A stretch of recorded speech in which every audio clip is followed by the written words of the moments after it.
Hello మిత్రులారా, అందరూ ఎలా ఉన్నారు?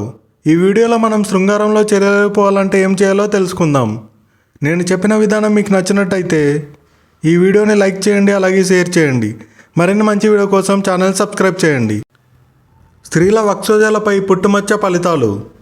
స్త్రీల వక్షోజాలపై ఉండే పుట్టుమచ్చలు ఆకృతులు పుట్టుమచ్చ రంగులను బట్టి వారి జీవితంలో పరిమాణాలు చోటు చేసుకుంటాయంట. ఆ వివరాలు ఏంటో ఒకసారి తెలుసుకుందాం. స్త్రీ కుడి వక్షోజంపై తిలకం రంగులో పుట్టుమచ్చ ఉన్నట్లయితే ఆమె సంతానవతి అవుతుంది. అయితే సామాన్యమైన జీవితం గడుపుతుంది. పురుష సంతానం అధికంగా ఉంటుంది.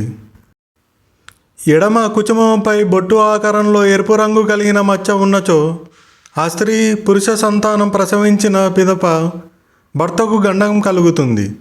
కనుక దీనికి వెనువెంటనే శాంతి చేయవలసి ఉంటుంది.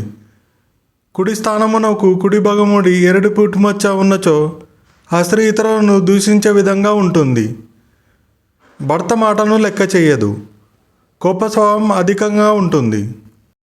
కుడి స్థానమునకు ఎడువైపునకు మచ్చ ఉన్నట్లయితే ప్రతి భక్తి కలిగి దైవభక్తితో ఉంటుంది.